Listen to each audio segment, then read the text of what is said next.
Packing பண்ண ஆரம்பிச்ச புதுசுலலாம் heart shape order வந்தாலே விழுந்தடிச்சு ஓடுவேன். எதுக்கு நினைச்சீங்க? ஆர்டர் எடுத்து பண்றதுக்கா? இல்ல இல்ல, ஹார்ட் ஷேப்ல கேக் பண்ண தெரியாதுங்கிற ஒரே காரணத்துக்காக தான். என்கிட்ட ஹார்ட் ஷேப்ல மோல்டு இல்ல சிஸ்டர், அதனால என்னால பண்ண முடியாதுன்னு 2-3 ஆர்டர் கூட கேன்சல் பண்ணிருக்கேன்.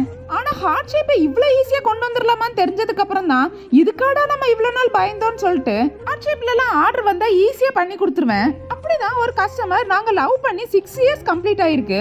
உங்களுக்கு ஒரு சூப்பரா ஹார்ட் ஷேப்ல கேக் வேணும். கேக் மட்டும் ஹார்ட்ல இருந்தா போதாது, கேக் மேல வைக்கிற எல்லா ஐட்டமும் எனக்கு ஹார்ட் ஷேப்ல தான் வேணும். முக்கியமான பாயிண்ட், நீங்க வைக்கிற எல்லா ஹார்ட்டும் கோல்டன் கலர்ல தான் இருக்கணும் சிஸ்டர்னு சொல்லியிருந்தாங்க.